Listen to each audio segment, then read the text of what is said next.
in high school, by the point of sophomore year, I had really been struggling with my sexuality, and faith has played a very important role in my life, and it still does, but to that point, I had really been struggling with my faith and my sexuality. And at school, there were several people who would constantly question my sexuality. And there was one part in particular. An acquaintance of mine had just come out, and he's feeling very open with his sexuality. And so he was talking to a friend of mine, and they were talking about guys that they liked. And my name came up on his list, and he mentioned that he thought I was gay. And so obviously it got around school, and several people came up to me the next day and asked if I was gay. And at this point, I had really been struggling, like I said, with my sexuality and my faith, and so it was a big deal to me for all these people to come up to me and ask me if I was gay when I was trying so hard not to be. So needless to say, I got pretty upset when there were lots of people coming up and asking me if I was gay and asking me if, you know, all these other questions about my sexuality, and it was just very uncomfortable. So I put my head down on the desk and I just pretty much bawled. And I had a friend in between me and the acquaintance of mine, and she just rubbed my back, and that was pretty much it. It was a really rough day for me, and I remember him coming up later and, you know, apologizing and saying that he was sorry that he had caused me to get that upset. This story was actually very emotional for me. It was the beginning, well, not really the beginning, but a very strong catalyst for me in the interplay between my faith and sexuality, and how I expressed myself.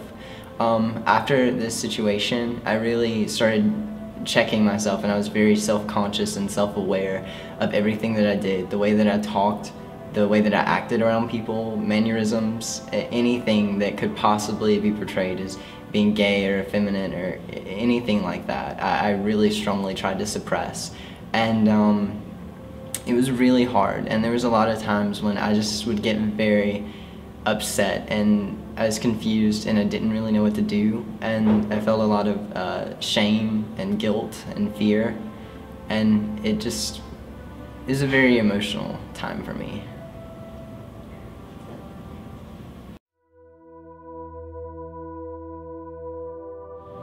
In high school, I had a very positive experience with my queer identity.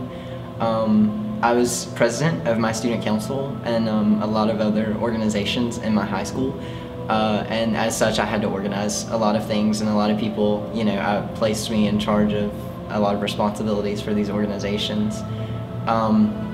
So for student council, I was in charge of organizing a conference that we were supposed to go to.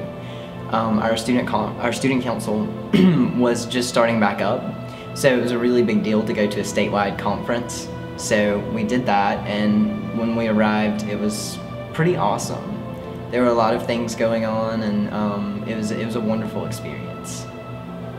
So during this time, one of the guys that I had really kind of grown a little bit close to was my first gay crush. It was pretty awesome. He invited me to go do a lot of stuff with him, go eat with him, there was a dance that we went to, and so we all kind of hung out together. It was really awesome. There was another girl who hung out with us a lot also, and it was kind of really awkward because at this point, like I said, I wasn't out. I was still struggling a lot with my faith and sexuality, and so I wasn't even ready to accept that I was gay yet, but I felt this really strong attraction to him.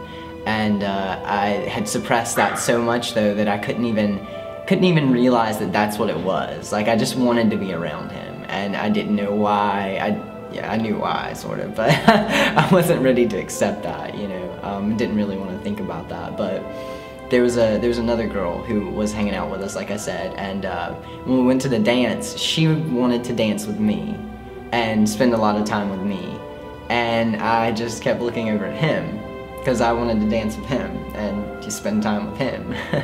So it was kind of an awkward situation, but it still turned out really well.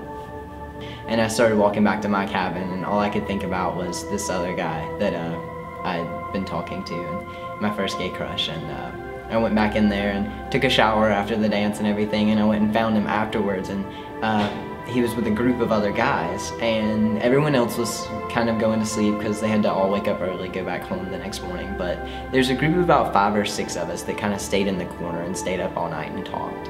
And I realized that there was only one other guy there who claimed to be straight, and I realized that my gay crush was gay.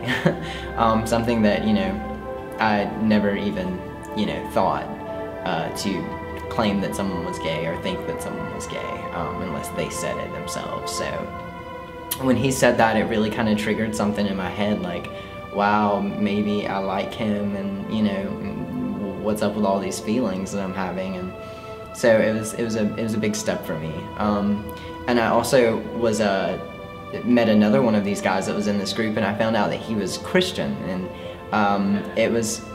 we had a very deep discussion about God and sexuality.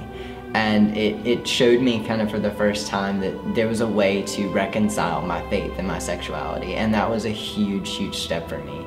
And to know that I wasn't alone in that was a big deal, like I said, and it was a very powerful moment.